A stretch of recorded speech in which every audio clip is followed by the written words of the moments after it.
Have you ever felt overwhelmed by big goals, lost in the chaos of change, or paralyzed by perfectionism? What if I told you that you don't need to make giant leaps to transform your life? Just one small step is enough. Sounds easy, right? But here's the catch. Are you consistent enough to take that one step every single day?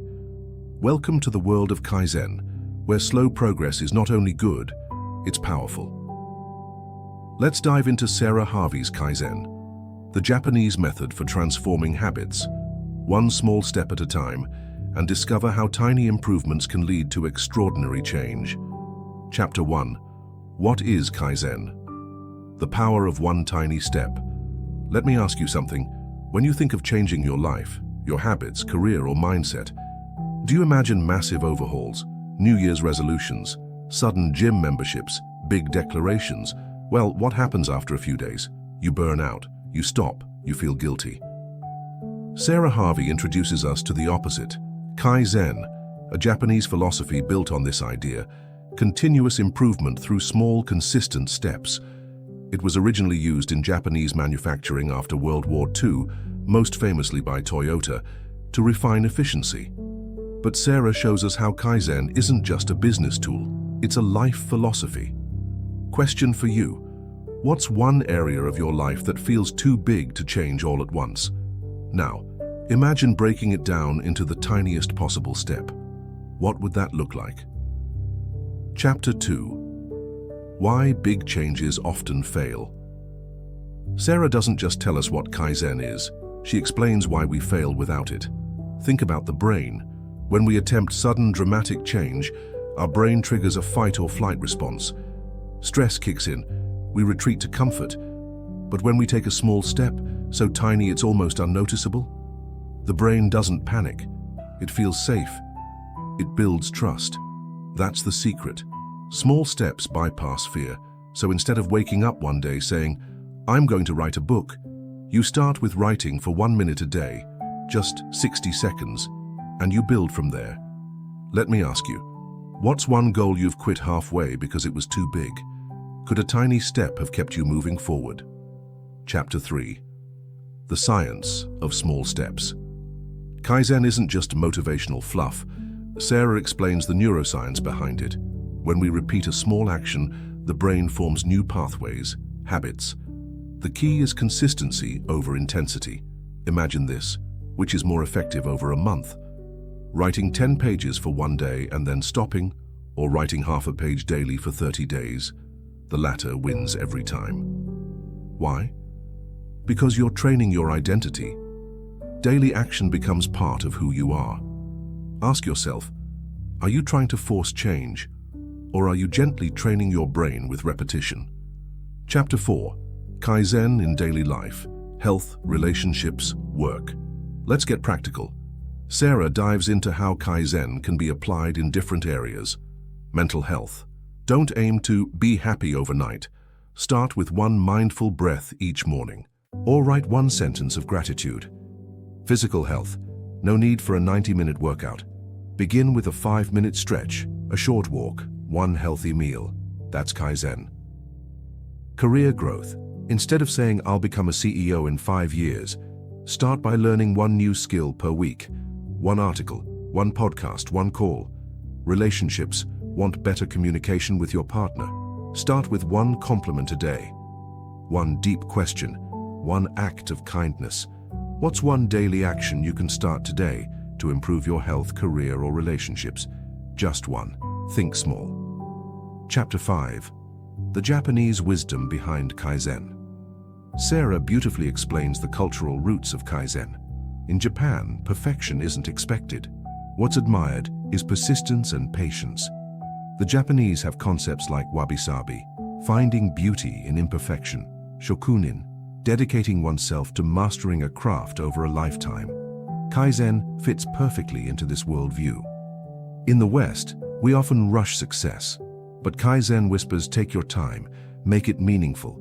Can you let go of the pressure to be perfect and instead aim to be just 1% better every day? Chapter 6. How to start your own Kaizen journey.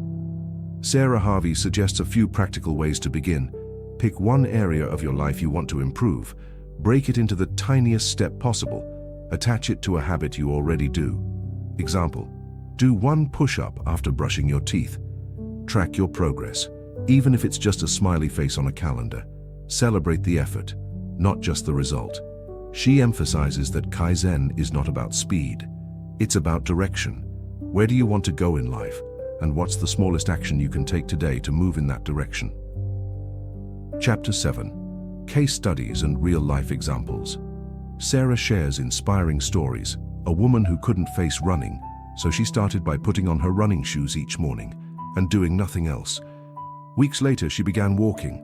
A man who wanted to declutter, but started with one drawer a week. 3 months later, his house felt like new.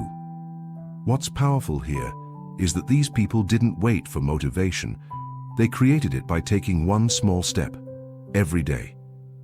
What's stopping you from taking one small step today? And what could your life look like if you did this for a year? Chapter 8. Dealing with setbacks. Progress, not perfection. No journey is perfect. Sarah reminds us that missing a day, a week, or even a month is okay. What matters is the return. Kaizen is kind. It doesn't shame. It welcomes you back. Missed journaling for 5 days? No problem, just write today. The goal is gentle self-discipline, not punishment. How do you treat yourself when you slip up? Can you treat yourself like a beginner, with kindness, not criticism? So far, Kaizen teaches us one powerful idea. You don't need to be perfect, just be better than yesterday. Let that sink in. If you're tired of grand plans that go nowhere, maybe it's time to trust the small step. Because that small step, it might just change your life. How to build long-lasting habits. Why Kaizen helps you overcome fear and procrastination. Tools and exercises to stay consistent, and the mindset shifts that will make Kaizen your lifelong ally. So, are you ready to continue walking the small step path? Hit subscribe on Bookshelf 24. Chapter 9. Building lasting habits. The compound effect of tiny changes. Let me ask you a simple question. What would happen if you improved by just 1% every day for a whole year? That's not a trick question. It's a real mathematical principle. If you improve by 1% daily, you're 37 times better by the end of the year. Sarah Harvey dives into this exponential growth. She emphasizes, focus on the system, not the goal. Habits aren't about willpower, they're about environment and repetition. Kaizen works because it eliminates resistance. Small steps are easy to start, easy to repeat. So what's your 1% today? Can you drink one more glass of water? Read one page? Compliment one person? The secret isn't in the size of the action, it's in the consistency. Chapter 10. How Kaizen helps you overcome fear and procrastination.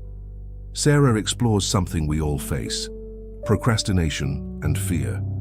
We often avoid tasks because they feel too big, but Kaizen flips the script. Instead of writing a whole article, write the headline. Instead of going to the gym, put on your workout clothes. Instead of cleaning your room, clear one corner. These tiny acts do something powerful. They disarm the fear. Once you start, momentum carries you. Action precedes motivation. What's something you've been avoiding because it feels too big? What is the smallest possible version of that task you can do right now? Chapter 11. Kaizen and the growth mindset. Sarah connects Kaizen to a profound psychological concept: the growth mindset. A growth mindset says, I can improve, I'm not fixed. Mistakes are part of the process. Kaizen is its daily practice.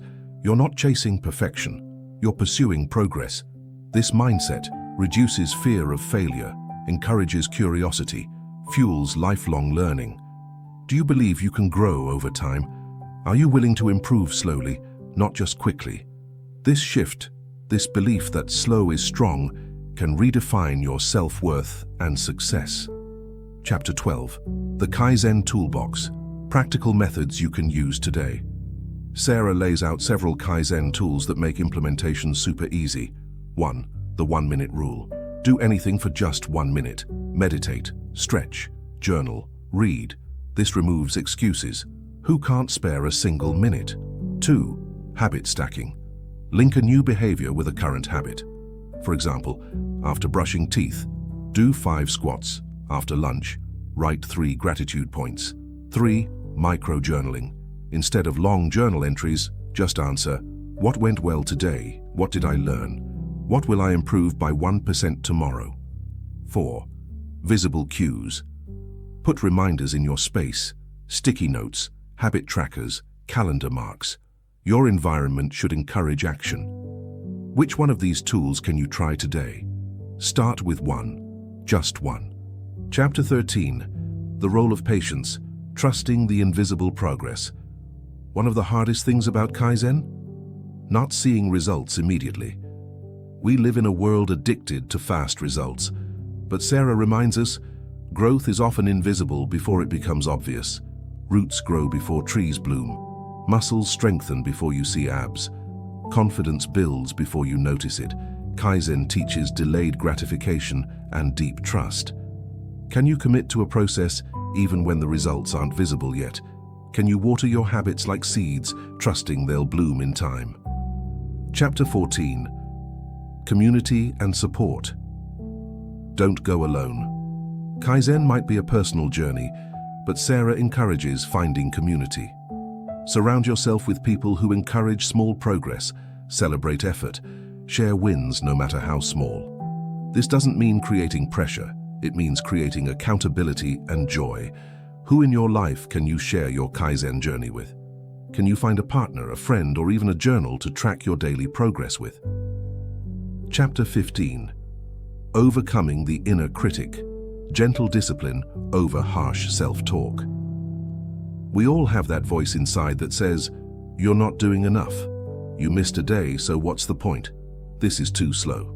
Sarah teaches us to replace that inner critic with a gentle coach. Instead of punishment, try reflection. Instead of guilt, try curiosity. Kaizen works best when combined with self-compassion. How do you speak to yourself when you fall short? Can you speak like a mentor, not a judge?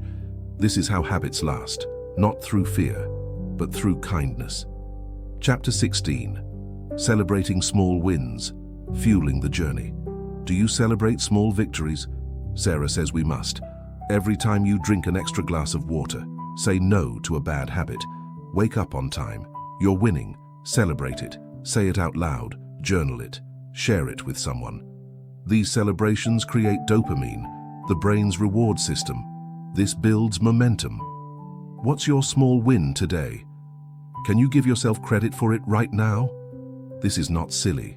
This is neuroscience-backed motivation. Chapter 17. Applying Kaizen to long-term dreams. Now let's go big, but the Kaizen way. Want to write a book, start a business, run a marathon? Here's how Sarah would tell you to start. Day 1. Spend 2 minutes brainstorming a name. Day 2. Write 1 sentence. Day 3. Research 1 tool. Break it down, step by step, layer by layer. You'll look back after a year and wonder, how did I come this far? What's your big dream? And what's the smallest step toward it that you can take today? Chapter 18. Kaizen as a lifestyle, not just a technique.